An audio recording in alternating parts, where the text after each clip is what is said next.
Hello again everybody, this is Amergan and you're very welcome back to another episode of Star Trek Fleet Command. And a very quick one today, guys. I was talking to one of the lads on Discord. A lot of people share their information with me and discuss a variety of different bits and pieces that they're looking at in this game with me. And Scopuli, I think is how you pronounce his name. Scopuli, I suppose, is another way of looking at it. But Scopuli has sent me some messages around this idea of how hostiles behave. Now this is useful, guys, if you're going to go into a system and farm, particularly where there's a lot of competition. People have been given out about the competition in the swarm areas for farming and different things like that there, and Scopuli has done this little bit of a map. Now he doesn't claim, I don't think for 1 minute, that it's a fully comprehensive map of the hostile behaviour, but it's certainly a very good bit of progress into analysing how these hostiles behave within a system.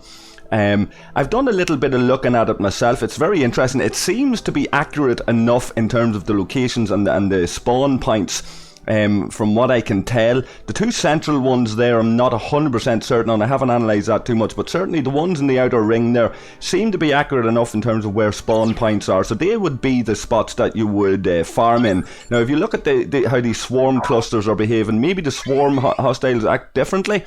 But these swarm clusters seem to be heading from one origin, all spawned at the one time when I went into the system. They're all heading to 5 different locations from that spawn point. And if you look at Scopuli's map, these routes aren't marked on the map to the spawn points from the right hand side of the map. There are only 2 coming from what looks like that spawn point. So arguably they could spawn in any one of these points and head to any other given point. I would imagine that's the way it is. There's probably a randomly generated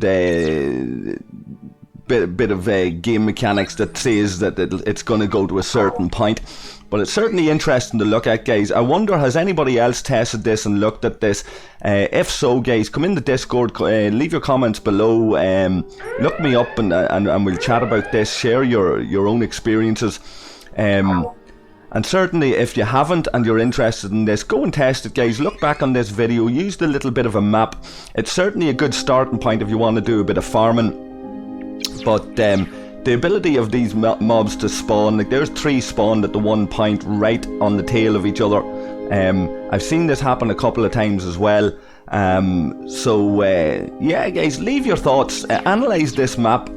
I'd be very interested in fleshing out this particular subject, because it's useful for people to go in, take over a system and farm a system. In Home we used to have a thing called Tritanium Fight Club, and I suppose it's still possible to rehash that. It was a PvE thing that our own alliance came up with when we were kind of bored with lack of events, lack of missions, lack of content. And we basically go into a system and kill all of the hostiles in the system, camp on the spawn points, and basically kill them as they would respawn. It was a fast way of farming titanium, dilithium, whatever it is you'd be looking for. Certainly an alliance could go over and take over a system, and a map like this would be very useful in doing that. So hopefully this has started off a little bit of a conversation, another little bit of an angle on the game mechanics, guys. Let me know your thoughts as always. And until the next time, look after yourselves and look after each other, and I'll catch all of you guys again very shortly. Cheers.